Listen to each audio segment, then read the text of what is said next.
Fraud of the brokers is main hurdle in manpower, expert says chief advisor, marking International Migrants Day and National Expatriates Day. Hearing on formal charge framing against Shajib Wazir Joy and Zunaid Ahmed Polok on 7th January, deposition against Inu on 24th December.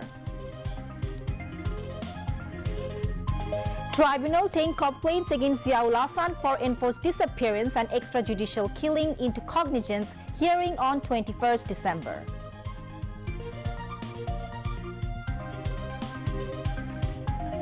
Advice from neighboring countries on election totally unacceptable, says the foreign advisor.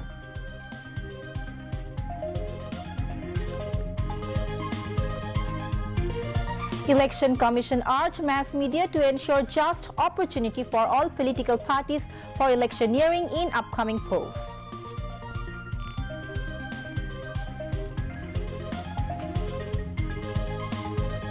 $175 to 200 observers from European Union to come to Bangladesh for 13th parliamentary election, says EC Secretary.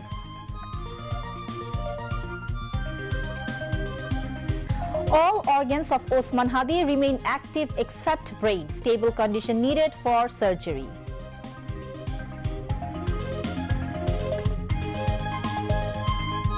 Tarique Rahman will return to the country on 25th December. He personally makes the announcement at a Victory Day function in London.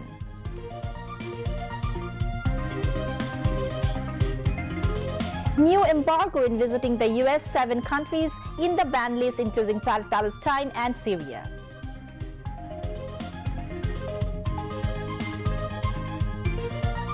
And Bangladesh reached semi-finals as group topper of the Under-19 Asia Cup, beating Sri Lanka by 39 runs. Assalamu alaikum viewers, this is Upoma Shah with you, welcoming you to the news at 10. You have just heard the headlines, now moving on to the details. Citing that Bangladesh is facing a deep and complex crisis in overseas employment due to entrenched broker syndicates, document forgery and systematic failures, Chief Advisor Professor Mohammad Yunus today put emphasis on building a broker and fraudulence-free system in sending workers abroad. He emphasized this while addressing a function at the Osmani Memorial Auditorium marking the International Migrants Day and National Expatriates Day 2025. The chief advisor said this must be changed at any cost to take the country forward with earning remittances. About document forgery in sending workers abroad, Professor Yunus said it has tarnished Bangladesh's image globally. Calling Bangladesh a gold mine of youth, he said nearly 90 million people in the country are under the age of 27. Professor Yunus said the world is desperately searching for young people. They must come in Bangladesh to hire them. Youths are more valuable than oil or rare minerals, he added. He put emphasis on preparing the country's youth for fulfilling the global demands of human resources and taking the country forward with their contributions. দালালদের কিভাবে মানুষকে ঠকায় গ্রামে গঞ্জে প্রতি জায়গায় যে বাচ্চারা আশা করে বসে আছে ছেলেকে কিংবা স্বামীকে বিদেশ পাঠাবে টাকার দরকার টাকা জোগাড় করেছে কারো থেকে ধার করেছে কিংবা গ্রামীণ ব্যাংক থেকে ধার করেছে তারপরে প্রতারণা এই বিদেশ যাওয়াটা দালাল আর প্রতারণার সঙ্গে সাংঘাতিক রকমভাবে যুক্ত এক থেকে মুক্ত না হওয়া পর্যন্ত এটাতে কিছু কাজ হয়েছে বলে ধারণা করার কোনো কারণ নেই দুর্নাম যেরকম আছে সুনামেরও কোনো কমতি নেই ইতালিতে যখন যাই মন গর্বে ফুলে ওঠে রোমে হেন রেস্টুরেন্ট নাই যেখানে কিচেন স্টাফ বাংলাদেশি না মালিক কৃতজ্ঞতার সঙ্গে দেখা করতে আসে আমাদের সঙ্গে যখন আমাদেরকে খেতে নিয়ে যায় তোমাদের লোকগুলো এসছে বলে আমি ব্যবসায় টিকে আছি না হলে আমার এই ব্যবসা বন্ধ করে দিতে হতো বহুদিন আগে পৃথিবীতে তারুণ্যের অভাব আর আমরা হলাম তারুণ্যের খনি এটা আমাদের মাথায় ঢুকতেছে না এটা সোনার খনির চেয়ে তো বেশি গুরুত্বপূর্ণ সারা দুনিয়াতে তরুণদের সন্ধানে আছে। আমাদের 18 কোটি লোকের মধ্যে 9 কোটি লোকের বয়স 27 বছরের কম। এর থেকে তরুণ জনসংখ্যা কোথায় পাবে? সারা দুনিয়াকে আসতে হবে এখানে।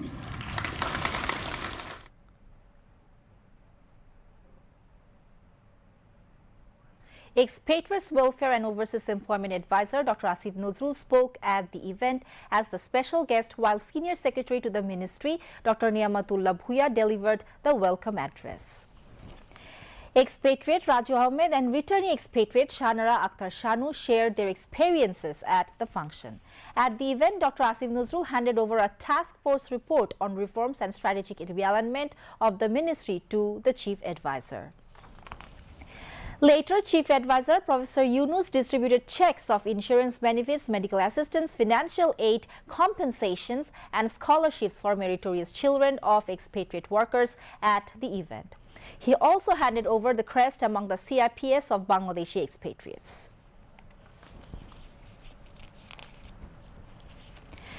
Ambassador of the Republic of Korea to Bangladesh Park Yong-sik paid a farewell call on Chief Advisor Professor Mohammad Yunus at the State Guest House Jamuna today.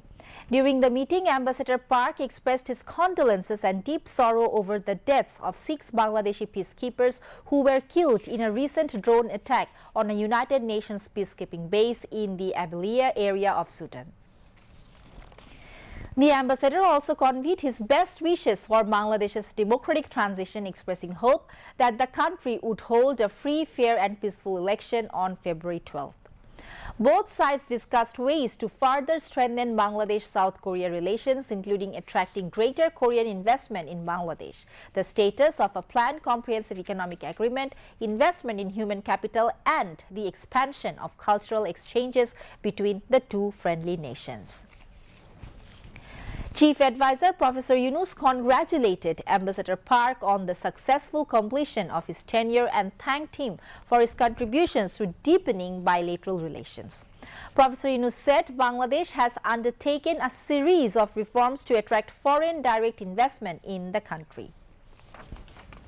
He noted that the interim government has resolved a long-standing issue related to the Korean export processing zone in Chattogram, expressing hope that these would attract leading South Korean companies to Bangladesh. In response, Ambassador Park said Korean electronics giant Samsung is now keen to expand its operations in Bangladesh, including scaling up mobile phone production in the country. He added that the two countries expect to hold a new round of negotiations on a planned comprehensive economic partnership agreement in February, which would pave the way for duty-free access for Bangladeshi goods, particularly ready-made garments, to the South Korean market.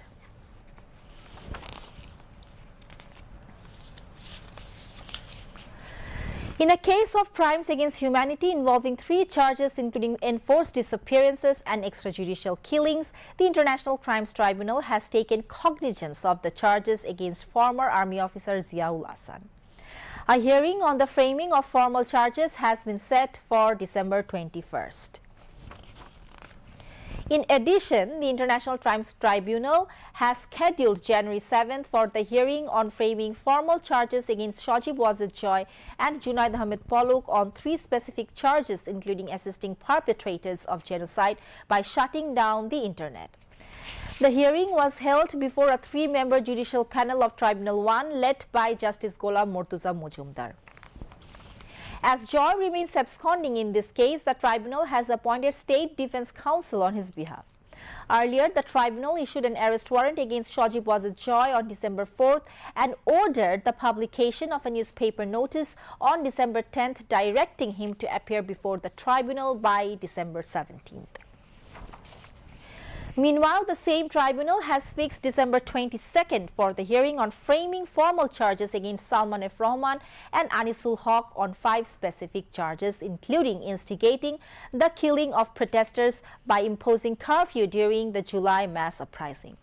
The charges against Anisul Haq and Salman F. Rahman include attempts to suppress protesters by enforcing curfew, incitement to killings by attending a meeting with business leaders at Ganobhavan with Sheikh Hasina, and naming approximately 450,000 students and the public as accused in 286 cases related to the movement. Meanwhile, Tribunal 1 has set January 4th for the next hearing in the case involving the killing of 2 persons, including the shooting of Amir Hossain, who was hanging from a cornice in Rampura during the July mass uprising in the capital. The tribunal passed the order today after completing the cross-examination of the investigation officer Abdur Rauf. On the other hand, the International Crimes Tribunal 2 has fixed December 24th for the next hearing in the Crimes Against Humanity case against Hasanul Haq Inu, involving 8 charges including 6 killings committed in Kushtia during the July mass uprising. After the 6th day of the witness testimony, the 3-member judicial panel of Tribunal 2 led by Justice Nazrul Islam Chowdhury set the date. Today, after recording the testimony of witness Farhad Hussain, defense lawyers cross-examined him. Hasanul Haq Inu, through his lawyer, informed the tribunal today that he wants the proceedings of his trial to be broadcast live on television. On the same day, Tribunal 2 recorded the deposition of the 24th witness in the murder case of Abu Said, a student of Begum Roki University in Rangpur and the first martyr of the July movement. The International Crimes Tribunal took cognizance of the formal charges brought against retired Major General Ziaul Hasan in cases involving crimes against humanity, including enforced disappearances and killings. The tribunal also set 21 December for a hearing on the framing of charges. The order was passed by the 3-member ICT-1 bench led by Justice Muhammad Ghulam Murtuza Mojumdar. ICT Chief Prosecutor Muhammad Tajul Islam appeared before the tribunal seeking formal acceptance of the charge submission. During the hearing, the Chief Prosecutor alleged that Ziaul Hasan masterminded numerous enforced disappearances over 1.5 decades during the rule of Sheikh Hasina. He further alleged that the former army officers was involved in the abduction and killing of hundreds of people, adding that investigations are ongoing into more than 300 cases of alleged killings and enforced disappearances.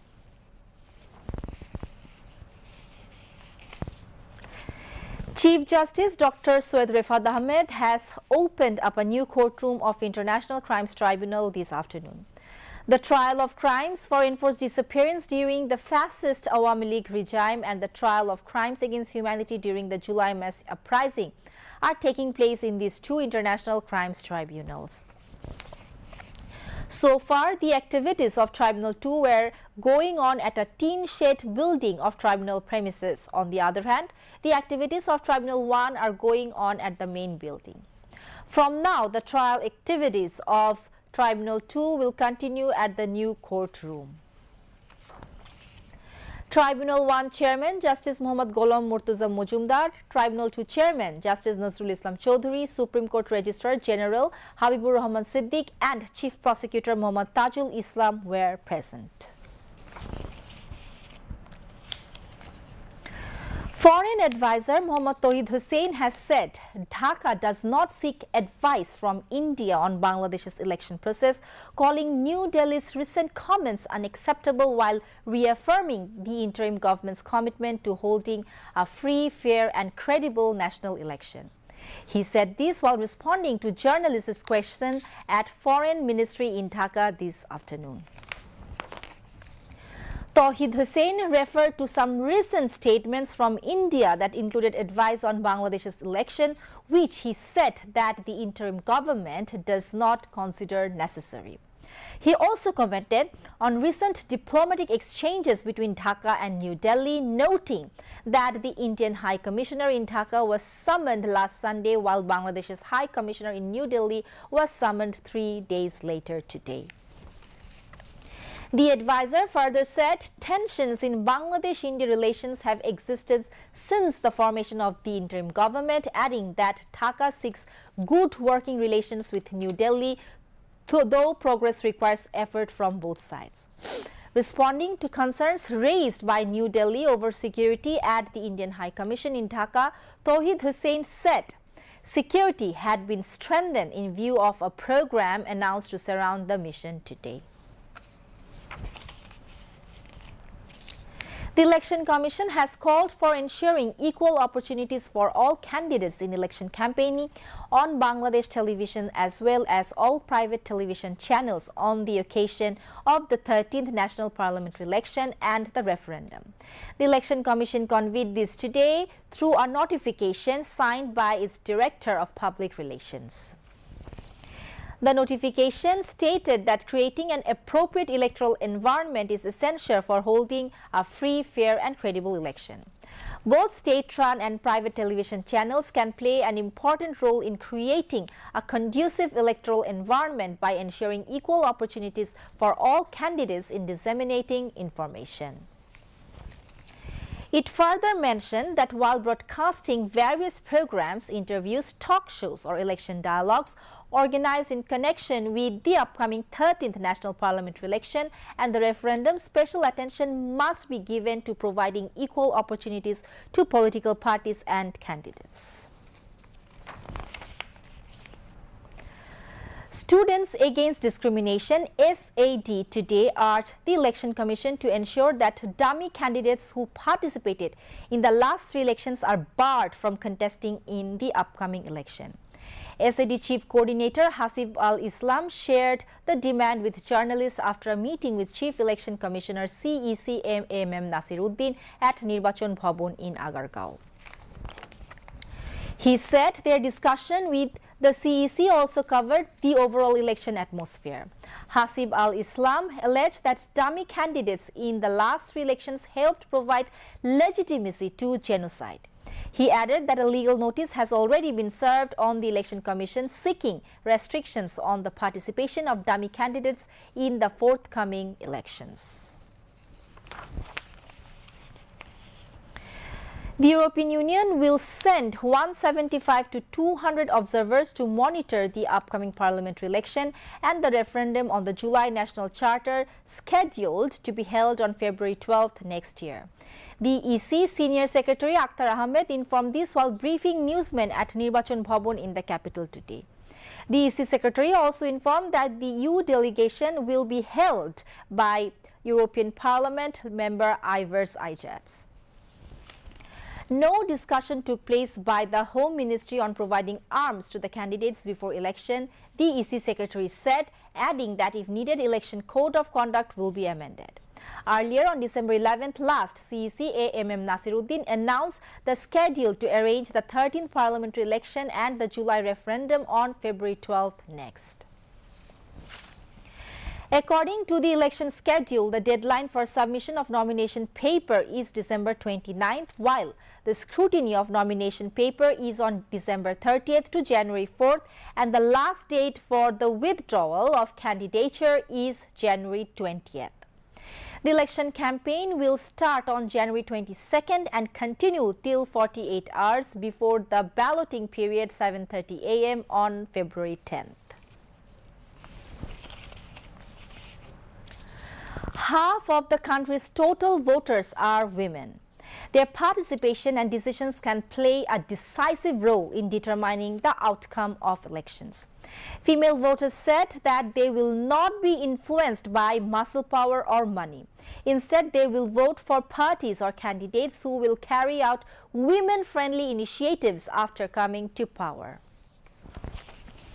At the same time, they have called for a safe and obstacle-free environment to cast their votes. Women want the affordable prices of essential commodities, transport safety and stability in gas and electricity supplies to be placed high on the priority list of elected representatives. Some women said that without ensuring women's safety and employment, the active participation in development activities cannot be sustainable in practical. Women voters also want increased participation of women in politics and seek equal involvement in the decision-making process. They said that whichever government comes to power must be women-friendly. Women voters believe that addressing security issue, access to information and solution of real-life problems will play a crucial role in making elections more inclusive.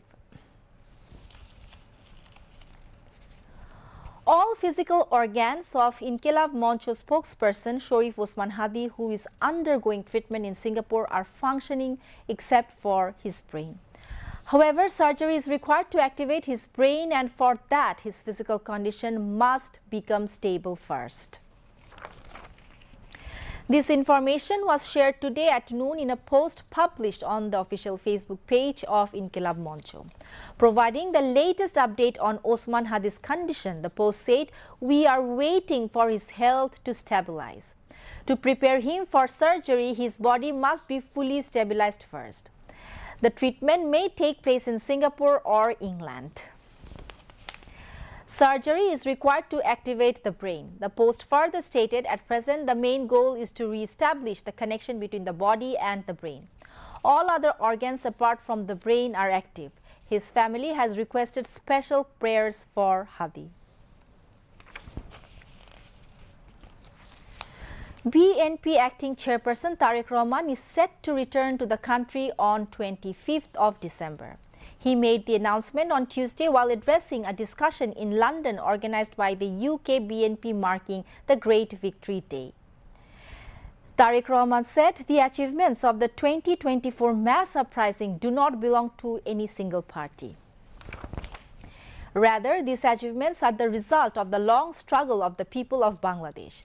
He added that conspiracies against Bangladesh are still continuing.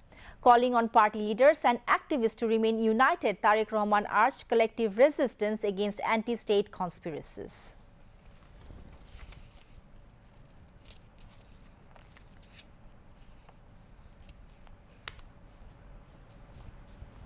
Now, international news.